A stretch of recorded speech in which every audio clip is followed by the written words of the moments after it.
بسم اللہ الرحمن الرحیم۔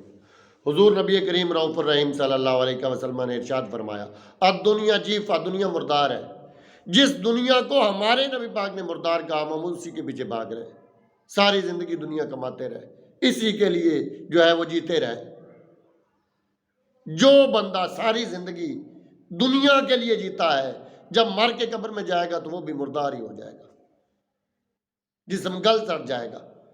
آنکھ جو انتہائی حسین ہوتی ہے، اتنی حسین آنکھیں ہیں کہ ان کے لیے مرنے کے لیے دل کرتا ہے، لیکن قبر کے اندر سب سے پہلے آنکھ پیپ بن کے بہ جائے گی، پھر باقی جسم گلنا شرنا شروع ہو جائے گا، کیڑے پڑیں گے اس جسم میں۔ نور الہدیٰ کے اندر سلطان باہو رحمۃ اللہ علیہ فرماتے ہیں، چند دن کے بعد روح قبر میں پھیرا پاتی ہے، جسم کو دیکھنے کے لیے آتی ہے، تو کیا دیکھتی ہے کہ جسم گل سڑ گیا ہے، پیپ جو ہے وہ پڑ گئی ہے، کیڑے کھا رہے ہیں اسے، اور تعفن پھیلا ہوا ہے۔ روح اس وقت روتی ہے، گریا کرتی ہے، جو بذات خود ایک عذاب ہے۔ روح جسم سے مخاطب ہو کے کہتی ہے، اگر تیرا انجام یہ تھا تو کیوں ساری زندگی دنیا کے پیچھے بھاگتا رہا؟ لیکن اس کے برعکس جو بندہ نبی پاک صلی اللہ علیہ وسلم کا عشق اور محبت دنیا میں کماتا ہے، نبی پاک کی شریعت کے مطابق زندگی گزارتا ہے، تو مرنے کے بعد اس کی قبر جنت کا باغ ہوتی ہے۔ 100 سال بعد بھی اس کی قبر کھودے تو اس کا جسم جو ہے وہ تر و تازہ اور سلامت ہوگا۔ سلطان محمود غزنوی، ان کی قبر کو 1000 سال بعد کھودا گیا تو جسم اندر صحیح سلامت ہے، تر و تازہ ہے، خوشبوؤں کے اولے آ رہے ہیں، ایسے لگتا ہے جیسے ابھی کسی نے دفن کیا ہے۔ کیوں؟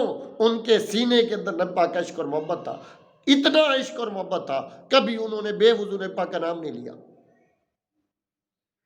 غازی ممتاز حسین قادری، ان کے شہید ہونے کے بعد ان کا بیٹا دادا سے کہتا ہے میں نے ابا سے ملنا ہے۔ دادے نے سمجھا بجھا کے سلا دیا۔ جب دادا تہجد کے وقت تہجد پڑھنے کے لیے اٹھا تو کیا دیکھتا ہے کہ ان کا پوتا جاگ رہا ہے اور خوش ہے۔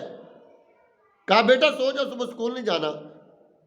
تو پوتا آگے سے جواب دیتا مجھے ابھی ابھی ابا مل کے گیا ہے۔ دادا نے سمجھا شاید خواب میں مل کے گیا ہے، کیونکہ مرنے کے بعد تو کوئی بندہ گھر میں نہیں آتا ملنے کے لیے۔ تو جب اس نے سمجھا کہ شاید خواب میں مل کے گیا ہے تو پوتا کہتا نہیں، جاگتے ہوئے مل کے گیا ہے، یہ میرے پاس بیٹھے رہے، مجھے 50 روپے کا نوٹ دیا ہے، کوڑا نوٹ اس کے ہاتھ میں تھا، وہ کون دے کے گیا؟ تو زندہ ہے واللہ، تو زندہ ہے واللہ، میری چشم عالم سے چھپ جانے والے۔ جو نبی پاک کا عشق کماتا ہے وہ تو کبھی مرتا ہی نہیں۔ وہ بولے آسی مرنا نہ ہی، گور گیا کوئی اور۔ علامہ اقبال رحمۃ اللہ علیہ بھی فرماتے ہیں یہ بھی ممکن ہے کہ تم موت سے بھی نہ مر سکے۔ نبی پاک ہمیں وہ طریقہ دے کے گئے ہیں، اگر اس طریقے کے مطابق زندگی گزاریں گے تو ہم مر کے بھی نہیں مر سکتے۔ جنگ احد کے اندر 70 صحابہ شہید ہوئے، ان کے بارے میں صحابہ کرام نے پوچھا تو اللہ تعالیٰ نے قرآن نازل فرما دیا، فرمایا یستبشرون بالذین لم یلحقوا بہم، جو جنگ میں بچ کے آ گئے ان کی بنسبت جو شہید ہو گئے وہ زیادہ خوش ہیں اور نعمتوں کی زندگی گزار رہے ہیں، جنت کے میوے کھا رہے ہیں۔ حالانکہ خوش سے ہونا چاہیے جو جنگ میں بچ کے آ گیا ہے، جو شہید ہو گئے وہ زیادہ خوشی والی زندگی گزار رہے ہیں۔ ایک عورت ام عارصہ، امام واقدی نے سے مغازی میں بیان کیا، نبی پاک کی بارگاہ میں آئی، ان کا بیٹا شہید ہو گیا تھا۔ نبی پاک کی بارگاہ میں عرض کی یا رسول اللہ مجھے بتائیے میرا بیٹا اگر جنت میں ہے تو میں صبر کروں، اگر جنت میں نہیں ہے تو پھر دیکھیں میں کیسے ماتم کرتی ہوں، روتی ہوں۔ نبی پاک نے فرمایا تم بہت غمزدہ ہوئی، تم جنتیں بہت ساری ہیں، تمہارا بیٹا جو ہے وہ سب سے اعلیٰ اور بلند جنت جنت الفردوس میں ہے۔ تو صحابی عورت نے عرض کی یا رسول اللہ پھر میں کبھی نہیں رہوں گی۔